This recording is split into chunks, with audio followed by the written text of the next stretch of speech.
नमस्कार प्रेक्षकांनो, लग्नानंतर होईलच प्रेम मालिकेच्या आजच्या प्रोमो रिव्ह्यूमध्ये आपण बघत आहोत की विजय काव्याच्या मनात पार्थबद्दल गैरसमज निर्माण करण्याचा प्रयत्न करत असतो. तेव्हा विजय काव्याला म्हणतो की जी माणसं वाईट असतात ते खोटं लपवतात आणि जी चांगली माणसं असतात ती उत्तम खोटं बोलतात. पार्थ हा फॅमिली मॅन आहे आणि तो उत्तम खोटं बोलतो असं मला वाटतं. पुढे जाऊन आपल्याला बघायला मिळते की काव्या विजयच्या बोलण्याकडे लक्ष देत नाही आणि तिथून निघून जाते.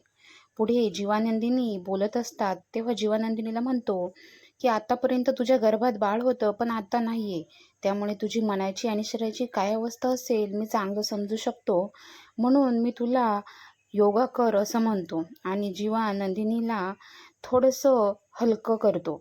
आता पुढे आपल्याला बघायला मिळतं की काव्या आणि पार्थ एकत्र टाइम स्पेंड करत असतात. तेव्हा पुन्हा दिव्याचा कॉल येतो. तेव्हा काव्या म्हणते की ही काय बोलते मला ऐकायचं आहे आणि ती फोन स्पीकरला लावते. तिकडनं दिव्या डायरेक्ट बोलायला चालू करते की सॉरी सर, तुमची मी गुड नाईट खराब केली आणि तिचा बोलण्याचा उद्देश वगैरे काव्याला काही ठीक वाटत नाही. तर आता पुढे काय होतंय असे लेटेस्ट एपिसोड बघण्यासाठी चॅनलला सबस्क्राईब करा. धन्यवाद.